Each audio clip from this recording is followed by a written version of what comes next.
I'd like to introduce our last speaker, Richard McGowan. Richard is a principal of the national architectural firm Warren Mahoney, based here in Christchurch. In 2009, Richard worked on the NZI3 Innovation Institute building at the University of Canterbury, which was shortlisted for the World Architectural Festival. Following the earthquake in 2011, Richard was instrumental in the development of the 10+10, Warren and Mahoney's key design insights into the future shape of Christchurch. Richard is currently involved in the design of a number of commercial buildings in the Christchurch Central Business District. Cool, thank you. Can I be heard? Yes? Good. So I'm feeling not 100%. I was sneezed on by my 1-year-old daughter last night while we were reading this most excellent book. And today has been deep crap ever since, so I'll try and keep up. Okay, Christchurch pre-earthquake. Happier times, I suspect, for us all in the city and fine fettle. But I think just to draw your attention to what's of interest to us, which is the immediate outside of the CBD, in and around here. The density of building was very low even then. Plot ratio we calculated through a typical city block of only 2, which is the equivalent to a 2-storey building across a whole block. And much of that building stock was either unoccupied or economically unviable. So the earthquake's given us a bloody good clean out, but there was an endemic problem already with commercial property in this town. So the damage has obviously been extensive, and as we've heard already, buildings were demonstrably not resilient. Although, as we all know, they did their job exactly in the way that a car crashing, people walk away, but nobody expects the car to necessarily be repairable. And so the discussion about a resilient rebuild, I think, is timely, and we've heard technically and financially how it might be beneficial. Quick touch on the draft city plan, which the council has put, I think, to the minister at the moment. In my view, I think this is a very pragmatic and rational framework for the rebuild. It identifies 5 key drivers that inform the whole document.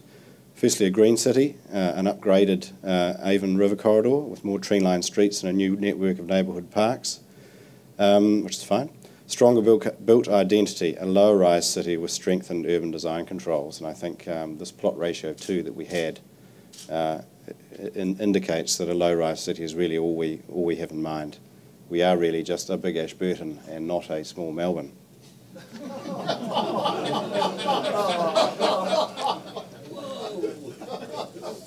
So be pragmatic. So a compact CBD is a good idea, and I think you've got to remember these are straitened times, and our ability to afford the kind of city that we imagine, it might not be what we think it is.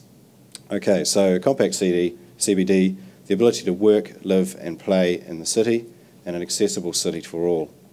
Now the plan does propose stricter urban design parameters, including building height limits, talks about existing use rights, maximum minimum building street edge heights, minimum allowable ground floor heights and visual transparency.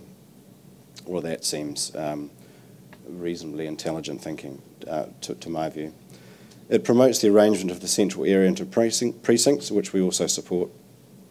Now there's been a lot of backlash from property owners, Gordon, I'm sure you can comment on this, regarding perhaps overly restrictive rules, which surprises Warren and Mahoney to a degree, because there have always been rules, they've always been irritating, and the current set seem pretty sensible and actually easy to work with, as we've found with our design work over the last few months.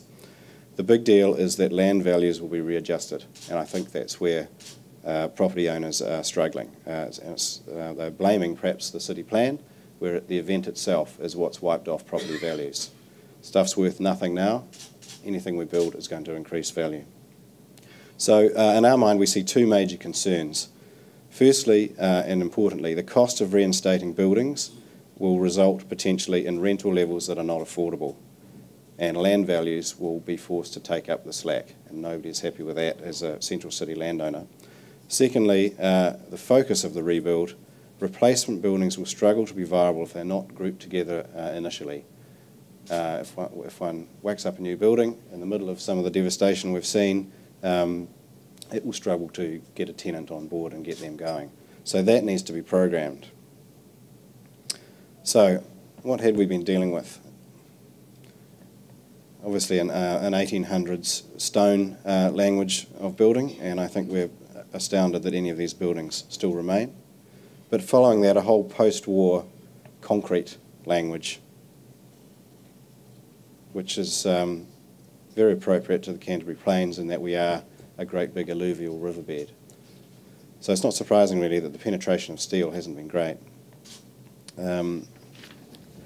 Those who know me will know I'm a big fan of these buildings and quite happy to keep building them like that if only we could. However, things are changing. There was a quick mention of our contribution to the city plan. We put together, straight after the earthquakes, a series of insights about how we might think about the new city before we could really develop any specific solutions. But we were interested again in pragmatic outcomes, and we're quite relieved really that the way the city plan has come together has pretty much taken on board these key messages that we had. I think the key ones, I mean you can see them there, but the idea that the street is important, not individual buildings necessarily, that the whole point of the city is that people are in it, transacting and buying and being tenants. Our historic legacy in Christchurch can help set out how the future might want to be.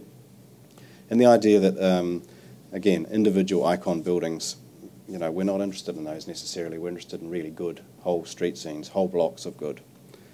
Consistent density is the driver. We had very sporadic density before, and that's to be avoided. So ones that resonate with us, I think, safe investments. We've been talking about commercial sustainability, insurance sustainability, and the idea that a high quality product is actually going to be more valuable in the long term. Easy to throw up something cheap now, but how valuable will it be down the track? Brian Pearson made the point that the actual lifestyle choice of living in Christchurch, rather than being a side issue to prosperity, will actually be the fundamental driver. People live here for a reason, and it's about lifestyle. So we put these comments to some leading figures in Christchurch, interviewed them and published the results of that, and sent the results of all of this off to the Minister, the Prime Minister and everybody else who was interested in listening, and I think a good result for the city when we see the city plan coming through. What does a low-rise city look like? Here is Newtown in Edinburgh, a place about the size of Christchurch, 400,000 people, perfectly functioning city. I'm not suggesting we'll build our place out of stone and stuff like this, but I mean, squeeze your eyes down, it could be Christchurch. 4 and 5 stories, plenty of parks and the sea in the distance. So I think we need to imagine ourselves in a world that we can afford and that we can actually afford to pay the rent in. And I suggest that that world might look a bit like this. So why steel? I think the first question, and we've already talked about it briefly, is why not steel? And the issue has been historic resistance. We've resisted it even though it's a standard technology elsewhere in the world. So why is this? Firstly, it's an imported material, or has been until recently, thus it's expensive. It's also subject to currency fluctuations during construction, which makes life difficult on fixed price contracts. Thirdly, and it's been talked about earlier, highly unionised. The BNZ Bank dispute in Wellington in the early 80s pretty much killed steel structure and high-rise for the next 25 years, and we're only now coming out of it. And obviously we're a concrete country, particularly in this end of the country. The raw material is available under us, and the cost of it's always going to be more competitive. However, these constraints are now receding with other cost constraints coming into play and shifting the deal a bit. So why steel? We know that steel can contribute to structural resilience, as has been talked about, but also this idea of cost resilience to meet rental targets is important. So from an architect's point of view, obviously we're interested in things like lightness. Steel is light by comparison with concrete. So lightness of structure equals lightness of building. And clearly this is of major import in Christchurch at the moment, as foundation costs are minimised by a lighter building. And at the moment we're getting quite a bit of pushback from Geotech Land, and what that all means for foundations and the weight of building above is reasonably critical. So beam and cantilever details are minimal, column diameters are minimised, so less is very much more with a steel building. So we're also interested in precision, and what I mean by that is obviously dimensional precision, but also precision in costing. Technical sophistication and cost certainty informs the design process right from the first conversation with the client. Steel begets, structural expressiveness, as we know. So dynamic load paths are expressed, and steel performs well in tension and compression, unlike other materials. And this allows steel to be integrated into the external expression and potentially the facades of buildings. So that gives us some language to work with. The big one being efficiency. Minimum structural depth achieves maximum spans. So structural efficiency gives steel versatility and cost efficiency. Minimal column intrusions in modern commercial and public spaces. Longer spans achieved in stadiums and auditoriums. So now that we understand and are on top of the fire constraints, so long as nobody's flying jetliners into our buildings, the efficiency of a steel construction is now really of interest. The big one we've touched on is prefabrication. Anything that can be done off-site in a controlled and remote location gives increased quality and accuracy while significantly decreasing on-site installation time. So that's a big one for us. Anything that shortens the program offsets any additional cost that might be incurred in the material itself. And we've heard earlier what the metrics are around that. So it's interesting, and it's probably going to lead to a new look, a new kind of city that we see in this alluvial Christchurch plain than what we've had before. So, what have we been doing? A couple of jobs I'd like to talk about, some of which have been mentioned earlier. The Novotel in Auckland, 4-star, 12-level, 263 key hotel, adjacent to the airport. A number of you will have seen it, I'm sure. A bit like one of the Pōhutukawa trees in a rather blasted car park landscape, but performing very well for its owners, we understand. So the structural solution is steel frame columns and beams with a composite metal concrete floor slab tying back to primary concrete shear cores.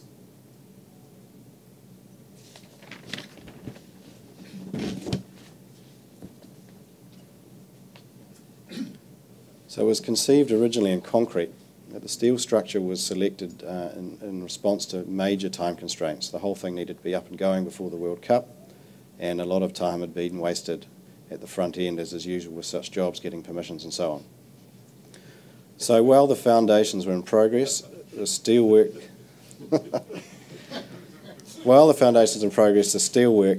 was all happening off-site and came in big components, and it was erected very quickly. So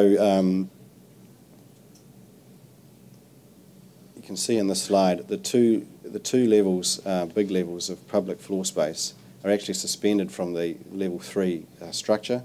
So 2 fronts actually were opened up during the building program. So they were going up and down from that level 3. The concrete structure would have added 6 months build time and 10% cost has been calculated, which obviously was of huge interest to the client, particularly being open on time. Those 12-metre steel columns were then clad in GRC, and concrete wall panels and fins added above. Going up through the public space is a 2-storey structural stair, a helical stair that goes up 2 unsupported stories, and each bit of it is a stressed member apart from the handrail, I'm told. So in a way, the structure becomes the story of the building. The structural response becomes the whole message. A similar project, the Deloitte Centre in Queen Street, 21 levels, 21,000 square metres of premium grade net lettable office space. So it covers a whole city block, fronts Queen Street, and incorporates the restored heritage listed Jean Batten building, which is this little guy lurking in there, which again caused problems for foundations, and a steel primary structure was the right answer for the job to go ahead. So again, perimeter steel frame columns and cellular beams with a con-floor slab tying back to a concrete core. So in this instance, steel structure was selected for 3 commercial reasons. Steel increased the net to gross ratio as the structural sizes were much less than a concrete equivalent. Steel was much faster to erect with off-site prefabrication of the elements. The reduced mass allowed for reduced foundations due to the lower total gravity load, which released large cost savings. And as I mentioned, it also helped to deal with the Jean Batten building constraint right adjacent. So they were doing one weaker floor, and the columns, the perimeter columns for 3 floors are put up at a time. So it was very quick. Slim steel columns providing this high net to gross, which the developer was after. We like slim legs are good. Bloody good space, actually. If you haven't been in, go and have a look next time you're up.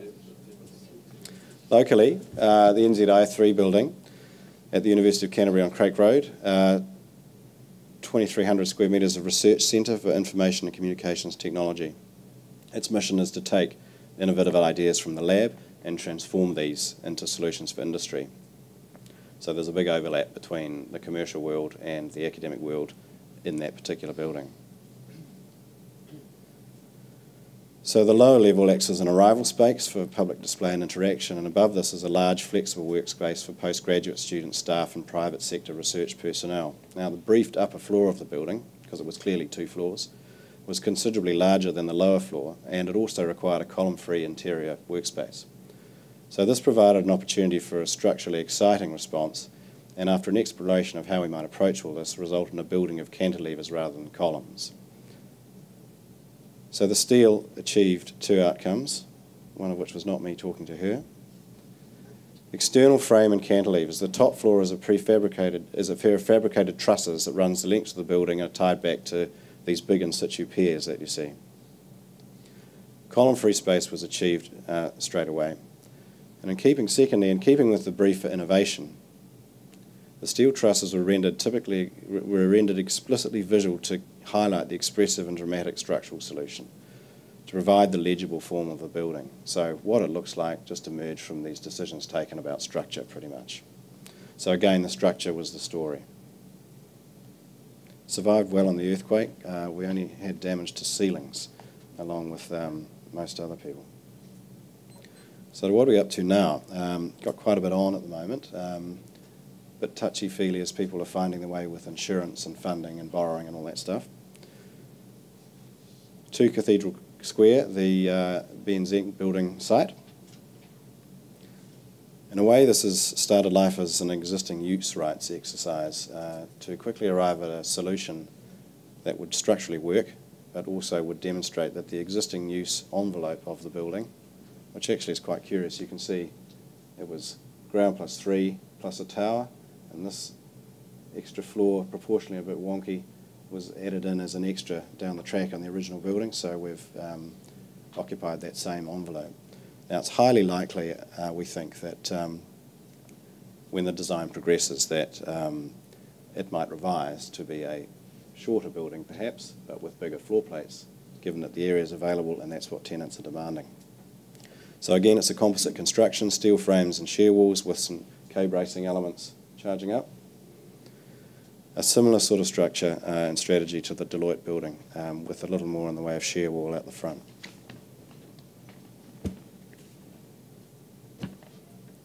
Ideally, the BNZ give out some of that ground floor space for hospitality, because it is the sunny and the sheltered side of the square. Okay, another little building, corner of Victoria Street and Kilmore Street, a replacement for a 4-storey building, quite a modest 4-storey building. Cost is a major driver, but the owner's looking to do something significant because the site is right at the beginning of Victoria Street and in demand by his existing tenants and new tenants. So we're looking again at a composite construction proposal, steel frames, concrete shear walls, some K-bracing frames and a con floor. The elements are pretty clear, a fairly robust back of house, one signature piece on the Victoria Street for sun control, and providing the building with its identity and a strong core at the end. What's not shown is a ETK brace that will whack up through the centre of that. So the steel work will be clad, most likely in this project, but if we look hard, we'll see that in there is going to be a standard steel structure. Right, another one in town near the square, in Colombo Street. It's a replacement for an existing 3-storey building, which was a converted theatre. Again, like on all these projects, cost is a major driver. We'll be looking at steel braced frames to the perimeter, concrete shear walls and some confloor. If my members are a bit like Alan, tell me later. We expect they'll be a bit gruntier. So yeah, a perimeter frame, some express diagonals, in goes the ceilings, on goes the perimeter glazing mullions, and on goes the glass. It's going to be a simple building, but we're going to use two devices, the diagonal exterior frame, and the idea that the treatment of the exterior glass for sun control and identity will give the building, a modest little building really, just 4 stories, its own character during the day. Now the owner is an owner-occupier retailer, so their interest is on this, but the office floors above still need to have identity and character for the tenants who might go there. A couple of libraries out of Christchurch proper. Again, major cost sensitivity. They're happening in parallel, one at Selwyn and one at the Waimakariri District Council. And really, large rural sheds were the point of departure for these jobs. If we can do a repeating frame, times however many frames, and you arrive at the maximum enclosed space, which hopefully will be quite sophisticated space, but quite agricultural in the framing really. Again, all of this stuff can happen off-site, and the site erection time will be very quick. A lot of repetition of elements will allow us to get the most bang for the buck. This is a little one we presented to the council this week in Kaiapoi. A landlocked site with a really great potential on the corner, a bridge over the river, northwest facing, a public space here already, plenty of scope to really do something with what is largely a landlocked shed in behind. So again, the structure is going to be as simple as we can make it. Big portal frames, a Bunnings really with a good cloak on the outside. But the potential for the enclosed space is looking pretty good. So very early days on this project. Obviously we have to show people what it might look like. It'll be something along the lines of this, we think. So these district councils, a smaller version of what's happening in town. Nobody's really got a lot of money, but we're wanting big results. And so steel's looking like the way of delivering these big results. Having said that, small is also okay. A little project I dug out from a few years ago. We did, can you believe it, a boat shed in Lochmara Sound made out of structural steel portals. 4 of them.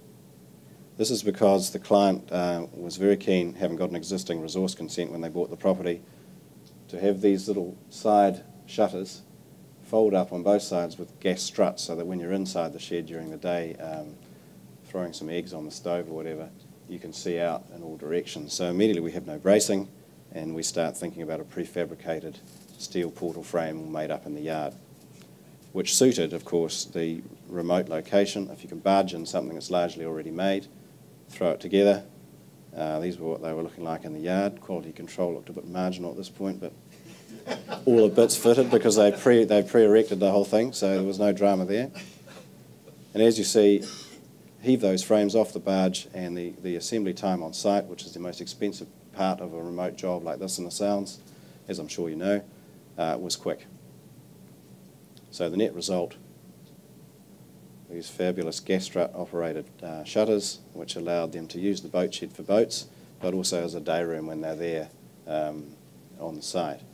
So perhaps the only bad thing about this is that the house on the site, the rather smart house that was proposed, is now on hold because the boat shed's doing all the work. And as I said to the client, yes, it was an expensive boat shed, but it was a bloody cheap batch. I'm not sure we could work with these guys actually, because they were so detail focused. It's just an impossible deal. Good outcome though. So, that's the end of me.